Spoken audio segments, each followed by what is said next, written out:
4 దశాబ్దాల కిందట నక్సల్‌లలో చేరిన పాక హనుమంతు అలియాస్ ఉకే గణేష్ చివరకు శవమై తన స్వగ్రామమైన ఉమ్మడి నల్గొండ జిల్లా చండూరు మండలం పుల్లెంలకు చేరుకున్నాడు లిఖితజీవిగా.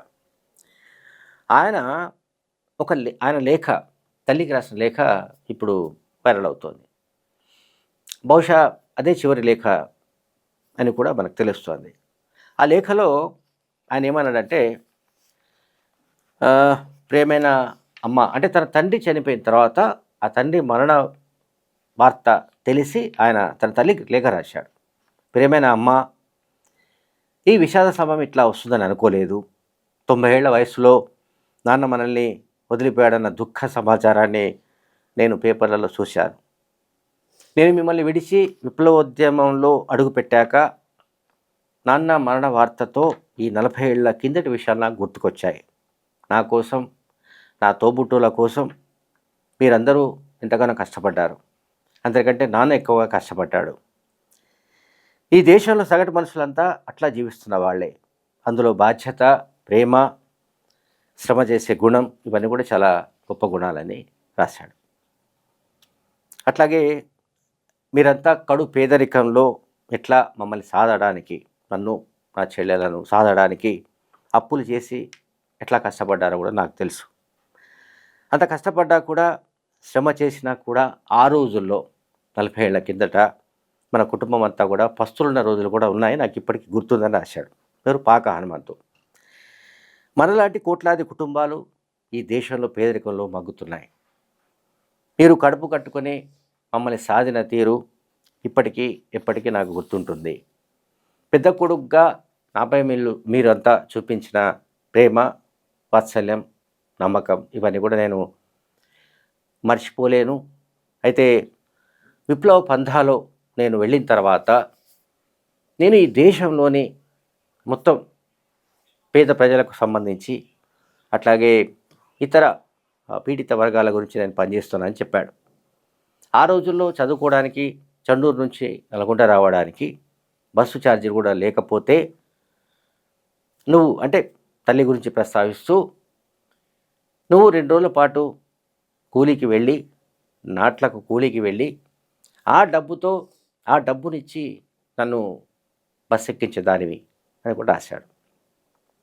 ఆయన నల్గొండ హెడ్ క్వార్టర్ ఎన్జీ కాలేజీలో డిగ్రీ చదివాడు.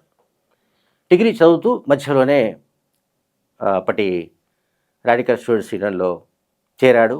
ఆ తర్వాత పూర్తి స్థాయి విప్లవకారునిగా వెళ్ళిపోయాడు. అట్లాగే నేను పై చదువులు చదివి మంచి ఉద్యోగం సంపాదించుకొని కుటుంబాన్ని పోషిస్తానని కూడా మీరు అప్పట్లో అనుకున్నారు.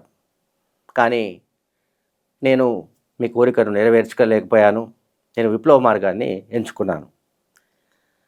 నల్లగొండ జిల్లాలో గతంలో సాయుధ రైతాంగ పోరాటం గురించి తాత పుల్లయ్య ఎన్నో విషయాలు చెప్పేవాడు. ఆయన అనుభవాలన్నీ చెప్పేవాడు. అవన్నీ నాకు బాగా కనెక్ట్ అయ్యాయి.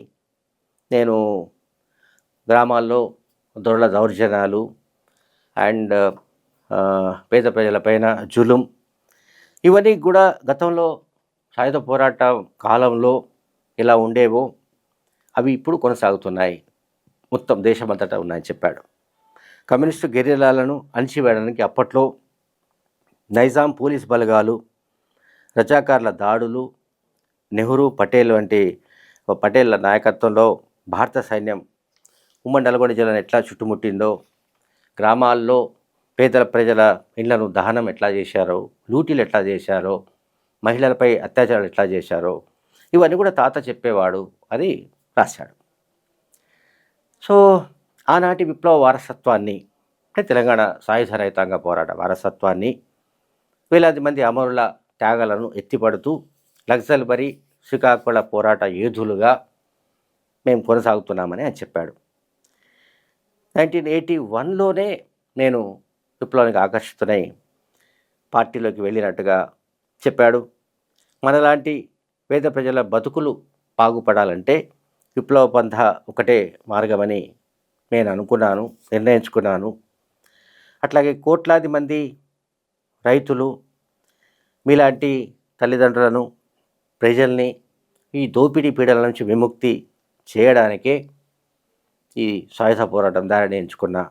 ఈ 40 ఏళ్లలో చాలాసార్లు మన ఇంటిపై కూడా పోలీసులు దాడులు చేశారు. మిమ్మల్ని బాగా ఇబ్బంది పెట్టారు. నాకు చాలా విషయాలు తెలిసాయి. అట్లాగే నాన్నను చండూరు పోలీస్ స్టేషన్‌కు తీసుకువెళ్ళి ఎట్లా హింసించారో కూడా నాకు సమాచారం ఉంది. నా ఆచూకీ కోసం వాళ్ళు నాన్నను చాలాసార్లు హింసించారు. ఆ విషయాలు కూడా నాకు తెలిసాయి. ప్రస్తుతం బీహార్, జార్ఖండ్ మొదలుకొని దండకారణ్యం, ఒడిశా, తెలంగాణ ఇటువంటి అన్ని ప్రాంతాల్లో కూడా దాదాపు 7 నుంచి 10 లక్షల మంది పోలీసు బలగాలు, కమాండోలు అండ్ ఇతర పారామిలిటరీ బలగాలు మోహరించాయని, మా విప్లవోద్యమాన్ని చుట్టుముట్టాయని ఆయన అందులో రాశాడు. పోలీసు బలగాలు, కేంద్ర ప్రభుత్వ బలగాలు ఆల్ అవుట్ వార్ చేస్తున్నట్టుగా కూడా చెప్పాడు. అట్లాగే కార్పెట్ సెక్యూరిటీని విస్తరించి మమ్మల్ని అంతమొందించడానికి ప్రయత్నాలు జరుగుతున్నట్టు చెప్పాడు. డ్రోన్ల ద్వారా బాంబులు విసురుతున్నట్టుగా కూడా అందులో రాశాడు. ఇవన్నీ రాస్తూ ఇంకా తప్పని పరిస్థితుల్లో నేను ఇంకా ఈ ఉద్యమానికే అంకితం అవుతున్నట్టుగా రాస్తూ చివరిలో అందరికీ విప్లవాభివందనాలు, నీ బిడ్డ పి హనుమంతు, సెంట్రల్ కమిటీ సభ్యుడు అని రాశాడు.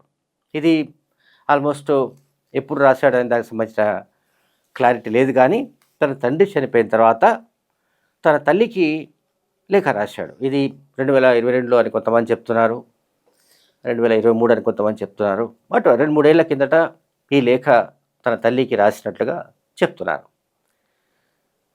సో పాక హనుమంతును జనజీవన స్రవంతిలోకి తీసుకురావడానికి ఆయన బావ ప్రదీప్ మరికొంతమంది మిత్రులు చేసిన ప్రయత్నాలు విఫలమైన సంగతి కూడా మనం ఇంతకుముందు ఒక వీడియోలో మాట్లాడుకున్నాం.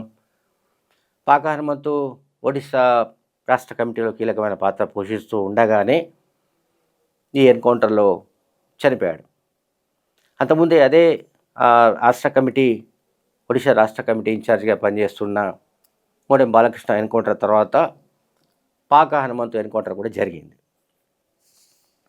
సో పాక హనుమంతు గురించి చాలామందికి, అంటే ఇప్పటి జనరేషన్కి ఎవరికి తెలిసి ఉండకపోవచ్చు, ఎందుకంటే ఆయన 40 ఏళ్ల కిందటే పార్టీలోకి వెళ్ళాడు. ఇప్పుడు ఆయన తన తల్లికి రాసిన లేఖ బయటకు రావడం వల్ల ఆ లేఖలోని కంటెంట్ అంటే చాలా ఆవేదనకు గురి చేసే అంశాలు ఉన్నాయి అందులో. అంటే అత్యంత పేదరికంతో మగ్గిపోతున్న ఒక కుటుంబం నుంచి అతను ఒక రాడికల్ స్టూడెంట్గా మారి ఆ తర్వాత పూర్తి స్థాయి ఏమంటాం ప్రొఫెషనల్ రెవల్యూషనరీ పిఆర్ అంటాం, వృత్తి విప్లవకారుడు.